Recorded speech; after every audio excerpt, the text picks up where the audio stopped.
It's pick on viewer morning. Sunday, we're starting out at 5:30 here. Love the mornings. I really get why my dad used to wake up like before time existed every day and build a fire in this little wood stove and just stare into the flames. Do women get that? Something about just staring into a fire. Just an honest question. Don't mean to offend or be sex racist or anything, but do women enjoy staring into a fire as much as guys? I don't know. I'm not a woman. Don't know. Need to answer that question. Sorry, Steve, to drag you into that highly controversial topic. But Steve has a longbow, Osage longbow. I think he said a recurve, which is good. Shot it thousands of times, hunted woolly mastodons with it, to give you some idea how far back this bow goes. And it lost a little. It's still good, has reflex. And it started out in life as 60 pounds, and now it's like 50, 55. And he asked me my thoughts about sinew backing it. Now the bow is 68 inches long. I would generally, stop at 66 inches, and that would be at the high side for an Osage longbow, unless it's massively weighted. But here's what I would try. I've got this Osage longbow. Lost a little oomph over the course of time. Lost a little weight. Still has reflex. The wood may be a little tired. I can relate.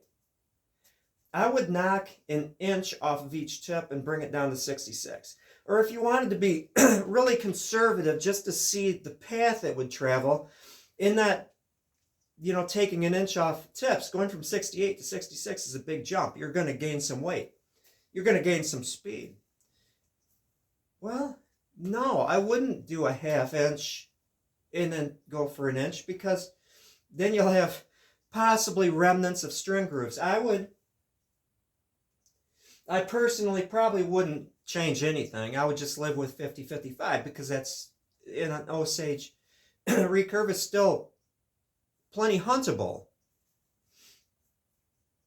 But if you really wanted to get it back up to 60 pounds, knocking an inch off each tip, bringing it down to 66 inches, and it should not have any ill effects on the bow. It shouldn't. I don't want to say, Steve, cut those tips, and then hear a sad story how it ruined the bow. I don't see how it would ruin the bow, and I would take an inch off each tip before I sinew backed it. Now the thing is, when you sinew back a 68-inch bow, that's a sizable bit of sinew on there, which is going to add weight. So it's kind of diminishing returns on a 68-inch bow. So I need to be bold and decisive here. Yes, I would knock an inch off each tip. Okay, enough said. Now, in the spirit of longbows, you're going to see it again, I know, but I've got a point to this. And it's a new point. So just bear with me. Put that on the ground. I like doing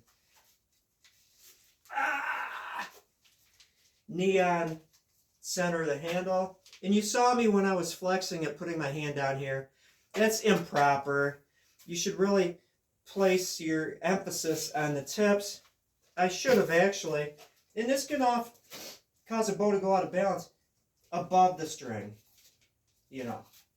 So you're not risking getting the bow out of balance. I done did a bad thing. I was holding the limb here when I was bending it back. I should have it at the tip. But this is a somewhat snaky bow, made from this thing. Okay. Now when you let's back up. Check fire. I'm looking at this and thinking, I've got another blank there. I've got actually 2 blanks for these. I want to take this thing, and I want to put a deeper recurve in it. I want to make the next one of these things fire fire hardened and actually put that deep recurve into it while I'm fire hardening it, not steaming it and then fire hardening it. I want to put a deep sweepy recurve into it. Got it? Fire hardened. Okay. Now, being somewhat of a snake, not a severe one, but being somewhat of a snake, putting a recurve in it, you know, there is a slight chance that it's going to be, this is the recurve, kind of off to the side. So my theory is, instead of using, and this is not a deep recurve, but you kind of get the picture, you know, you bend a recurve into it, of having one of those that goes down all the way to the handle. I'm talking like a big recurve form. The reason being is if you have a recurve form in a section of limb that has a snake, there's a very good possibility, just because of the alignment of the bow through that section of bending, that it's going to tilt off to the side. You're not going to get a straight string alignment. And that's why I wanted to try, I mean, why not? It's nothing too big. And also, you know, as far as leverage and being away from the fire hardening process, I do believe that having a long one that goes to the center of the handle so you can actually see the alignment of this through the center pointing towards the string would allow me to see, oh boy, it's tilted off to the side. I'm going to have a non-aligned bow. If it's,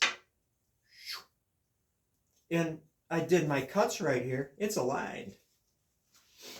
The only thing I'm giving up is a little bit of space to have the bending form go through the snakes. Make sure it's aligned. That would, well, this maple, I forget how long this is. This is also 68 inches long. This one I could probably just do, you know, the standard length bending form because it's not snaky. This Osage one, it's still a heavy piece of wood, has a pretty fair amount of snakiness.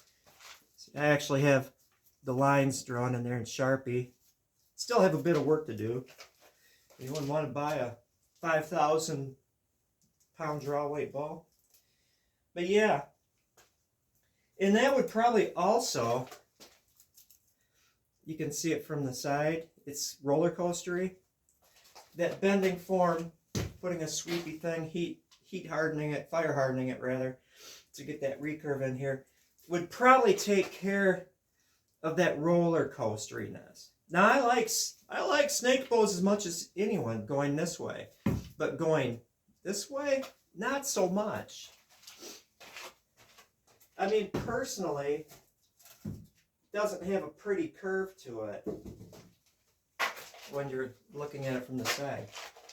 And plus, really, you know, maybe others can do it, bending it and seeing, you know, the amount of curve in each several inches of bow length. When it's roller coaster, it's really hard to tell. And so in that case, where it's, oh, hi, Roger, look at that. Roger the cat. Where it's like this, you're relying on looking at the growth ring pattern on the belly. I can do that with that one because it's clean, it's not knotty. Where'd you go, cat? Well, I'm sure Roger approves of this message. Oh, look at this. In for a penny, in for a pound. This short piece of you. This is you. I don't think I'm going to make a bow out of that. That's the one I'm going to make a crossbow out of. I like crossbows. He's sniffing something. Okay, well, that's all. Have a good one. Thank you for watching.